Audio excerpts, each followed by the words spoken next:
Hey guys, in today's video I've got Nino here. A little slice of Italy here in Dumaguete. We're going to get his story of how he became a baker and what brought him to Dumaguete. Stick around.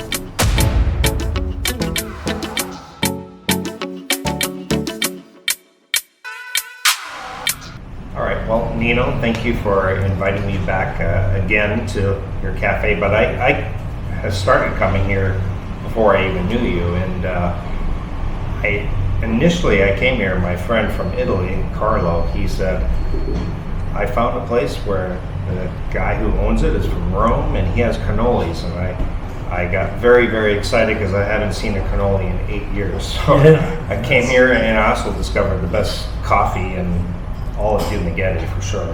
Thank you, yes. It's phenomenal, and I know you have just a really interesting life.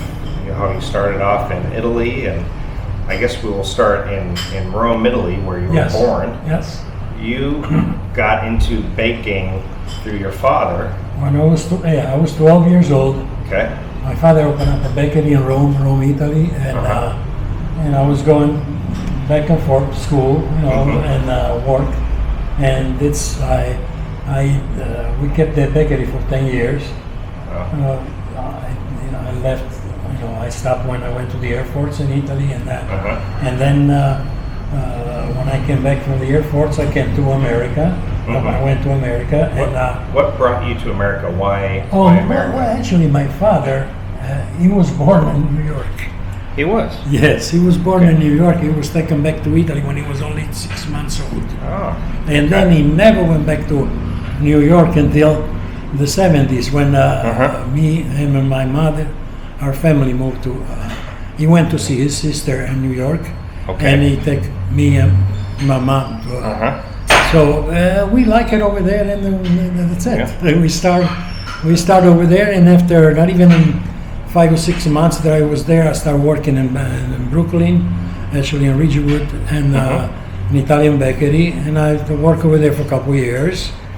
And I learned a few things about Sicilian bakery stuff, sweets like cannolis, stuff like that. Yes. And after that, we moved. A friend of mine from Syracuse, New York. It's upstate New York. He wanted to open up a bakery over there in Syracuse, and he asked me if I want to go over there. He make me a good offer. To open up the bakery with him and be the baker, and I accepted. I went to Syracuse, New York, and then I stayed there for 50 years. I worked in a couple of different places. Yes, Jewish bakery, German bakery, French, and Italian. Most of it, Italian bakeries, and I learned all different kind of pastries and the cakes and style and everything from. All different part of Europe. So that's and then in 1984, I got my own place, my own bakery, Ninos Italian Bakery, and it's been running ever since. Ever since, yes, getting better and better. Yes. And who is running it right now? My son-in-law, my daughter. Your daughter and your son-in-law. Yes, they are running the bakery. It's Ninos Italian Bakery of Syracuse, New York, and I was on your Facebook. I remember when I first met you. I think I added you on Facebook, and I saw a picture of you and the Cake Boss, Buddy. Yes, Buddy. He's got his own TV show. Yes, Buddy's got TV shows all over the American, I guess, all over the world. And when I know him and. We are friends, and when he got to some time, he doesn't bake the cakes himself. Sure. So when he travels. When he travels, yeah. So every time he gets to New York, upstate New York, it's away from his bakery, I make the cake for him, and a couple of times I did. He told me exactly what kind of cake he wanted, the shape of the cakes and everything. And I make the cake, and then when he goes to the place, he just decorate it. And he uses your. He uses my cakes. Yes. And how did you first meet him? Actually, I'll be honest with you, I don't even know how. Somebody from his office called me in Syracuse, Okay. and they explained it to me who they are and everything, and of course I say yes. Sure. And then when he came over to the bakery, I met him and everything, and that's it. I don't know exactly how they got my name. Well, that's pretty neat. Because I've actually watched some of the TV shows, so that was a surprise when I saw that. Yeah, we had a TV show. In this TV show, a couple of shows, he mentions my name too. Yes, He does. Yeah, Wow. I think he's I'm honest. gonna have to search for that now. Yeah, he said yes. We got the kick from Ninos. Okay. We won't go into your personal life, but you came to the Philippines. Did you already know your current wife before you got here, or did you meet her when you're? No, I met her when I came over here. Yes, Okay. and Why the Philippines? What? I had a friend over here in the Philippines. What actually? A little bit. It was an old girlfriend of mine that I have in Syracuse. Okay. She was Filipina. She was Filipino, and she had to come back because her visa was expired. Okay. And after 2 years that she was here, she called me. She sent me a message, a letter. She got in touch with me, and she said, I would like to come back to New York, to America, but the only way I can come back is if somebody call me to be like a boyfriend and girlfriend engaged to be married. Oh. Then I can come over there for 1 year, and then you don't have to worry about me. I'll find my way to stay there. Okay. I said, well, like I say, we were still friends. Sure. And I said, yes, okay, I'll do that. I want to go on vacation in the Philippines anyway. I've Okay. never been there. So I came over here. It was in 1976. Wow. Long ago. Yeah. So when I came over here, I don't know, something changed. I didn't like her.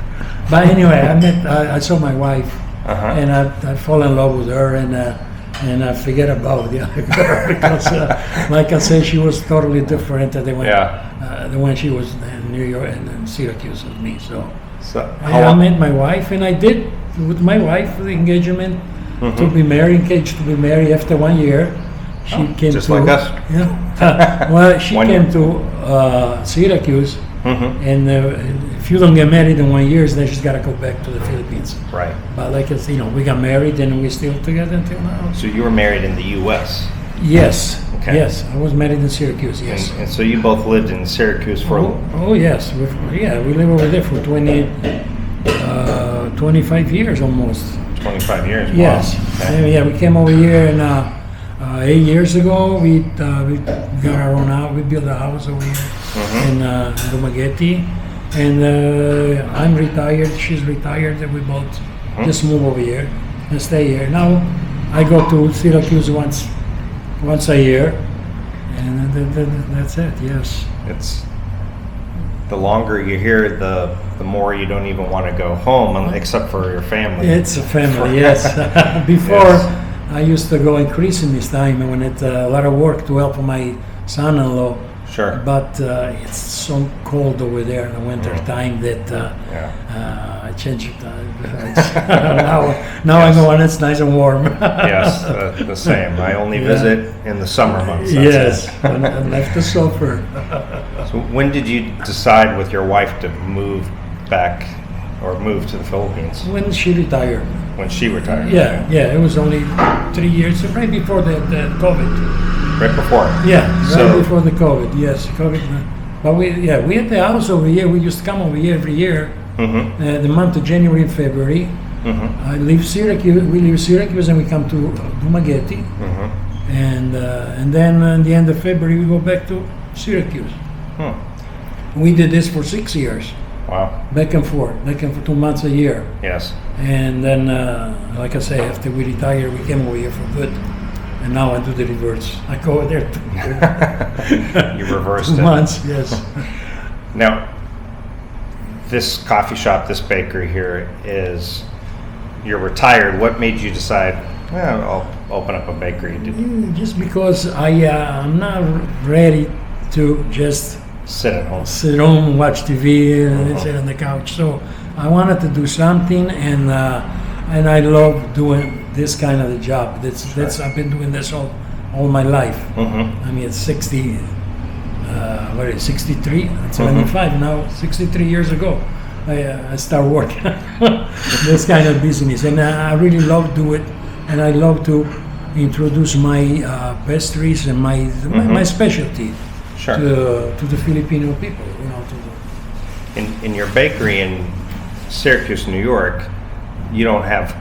It's not really a coffee shop, but No. here you decided to do coffee and yes, pastries. the reason why I did just coffee and not a bakery, because in a bakery it's much more variety at work. Right. I gotta do so many different things, and I cannot really. I mean, Filipino people, they don't know about Italian bakers and They stuff don't know like what that. cannoli is. So I have to do everything by myself, and Sure. I mean, I want to work, but not too much. Right. You know what I mean? So that's why I say coffee shop. I just make a couple of pastries, you know, the thing, and that's it. And, pass a little time over here, Yes. and that's so far, you know, it's been pretty good. People, Filipino and even foreigners, they seem to appreciate my, you know, the stuff that I make over here, the pastries. And, So- coffee. I can say you have the best coffee in all of Dumaguete, and there's nowhere else that I know that has a cannoli.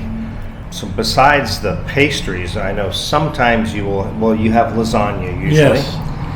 And once in a while, if somebody will put in a request a couple days before, you can make pizza. Oh yes. Which is Well, any kind of pizza. Yes. Veggie pizza or regular pepperoni pizza, or whatever it is. anchovies.